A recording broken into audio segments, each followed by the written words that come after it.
नमस्कार, MN news मध्ये आपले सर्वांचे मनापासून स्वागत।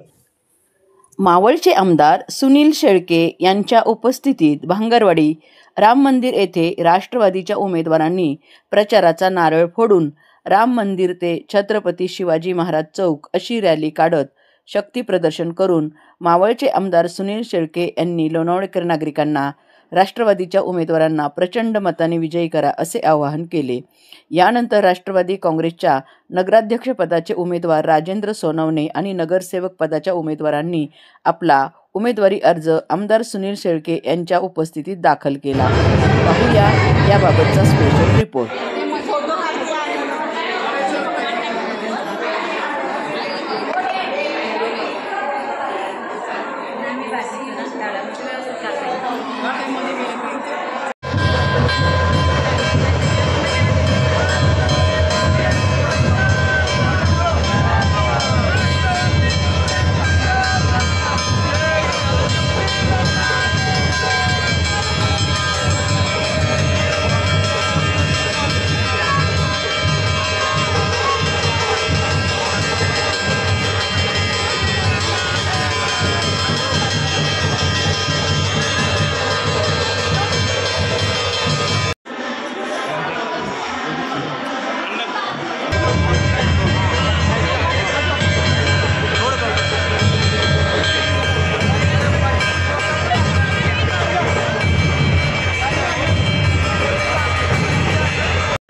DJ Asif SK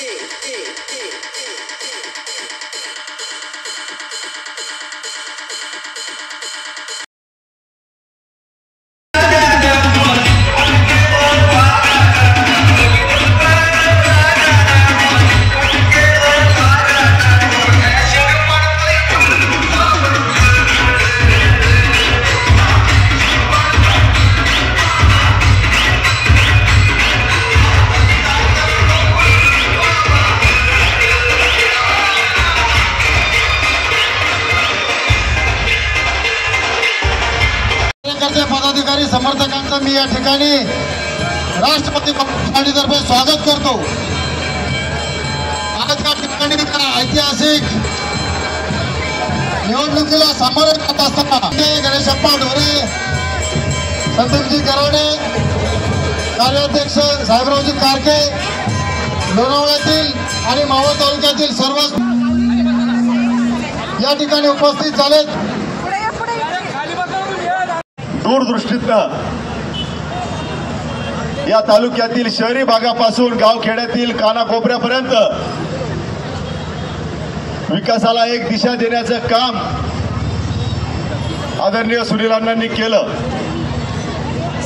आणि सातत्यानं 2019 नंतर 2024ला देखील विधानसभेची निवडणूक झाली, परंतु ही विकासाची घोडदौड अधिक वेगानं पुढे चाललेली आपल्या सर्वांनी पाहिली। आपण सर्वजण याचे साक्षीदार आहोत। नाही म्हणून ही मंडळी मदतीसाठी किंवा या शहराच्या विकासाचं नाव घेऊन हातात हात घेण्याचा प्रयत्न करतायत। माझं मित्रांनो सांगणे, की सगळ्यात पहिली यादी जर या लोणावळा शहरामध्ये जर कुणाची जाहीर झाली असेल तर ती राष्ट्रवादी काँग्रेस पक्षाची जाहीर झाली आणि नगराध्यक्ष पदाचा देखील उमेदवार जर कुणी जाहीर केला असेल तो राष्ट्रवादी काँग्रेस पक्षाने जाहीर केला। राजेंद्रजी सोनवणे,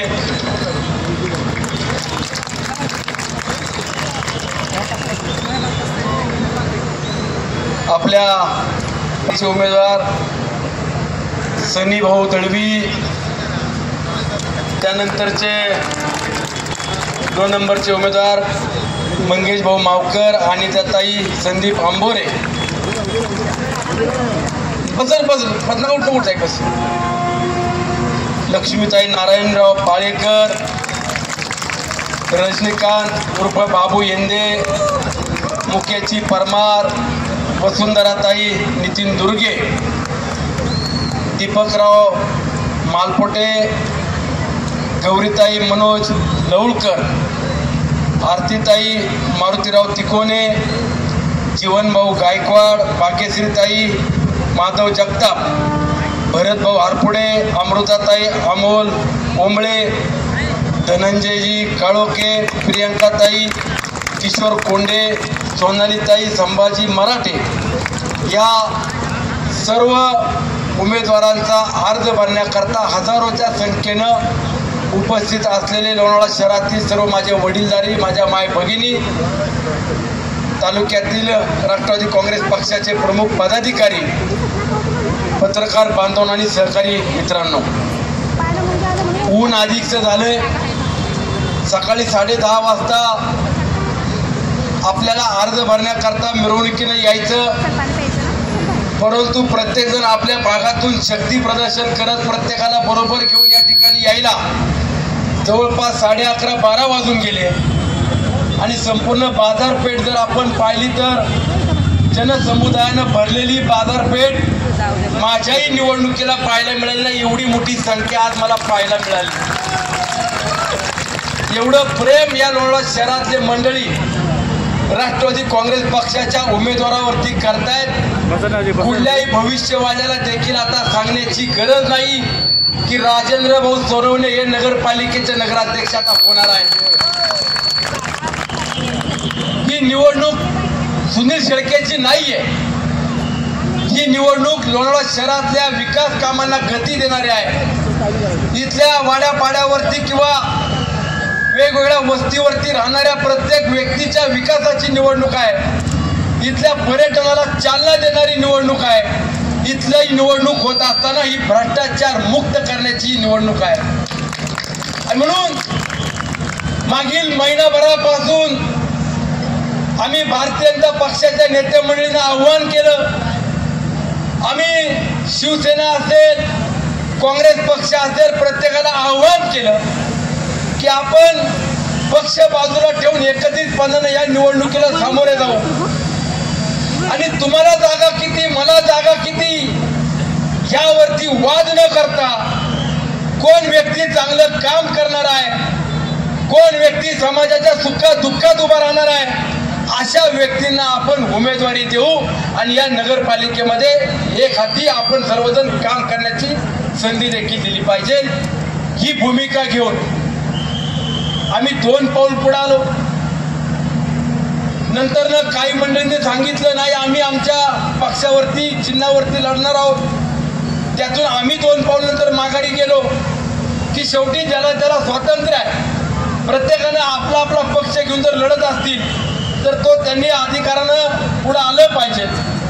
आणि या निवडणुकीला आम्ही महायुती म्हणून राज्यात आदरणीय फडणवीस साहेबांच्या नेतृत्वात, आमचे नेते आदरणीय अजितदादांच्या नेतृत्वात किंवा शिंदे साहेबांच्या नेतृत्वात महाराष्ट्र सरकार जर चांगल्या पद्धतीने पुढे जात असेल तर आपण स्थानिक पातळीवरती देखील माहिती म्हणून पुढे जाऊ। यावरती सुरुवात झाली तळेगाव दाभाडे शहरामध्ये आणि तिथून ही सगळी सुरुवात होत असताना फक्त शहराचा विचार का करायचा, मग तळेगाव शहरामध्ये भारतीय जनता पक्षाने सांगायचं तुम्ही तुमचं कमळ बाजूला ठेवा, मी माझ्या कार्यकर्त्यांना सांगेन आपलं घड्याळ बाजूला ठेवू आणि एकत्रितपणाने या निवडणुकीला पुढे गेलं तर एक सामाजिक सलोखा जपला जाईल।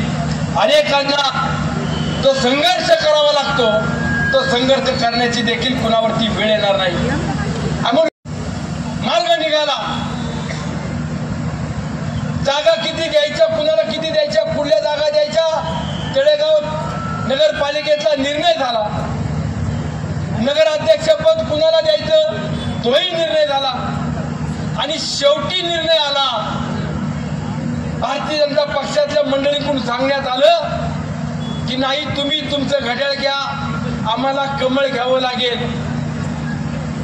आणि जर नगराध्यक्ष तळेगावचा कमळ चिन्हावरचा राष्ट्रवादी काँग्रेस पक्षाचा आमदार करणार असेल तर माझी देखील माफक अपेक्षा होती, जर तळेगावचा नगराध्यक्ष हा भारतीय जनता पक्षाचा कमळ चिन्हावरचा करत असेल तर लोणावळ्याचा देखील नगराध्यक्ष हा राष्ट्रवादी काँग्रेस पक्षाचा आपण केला पाहिजे.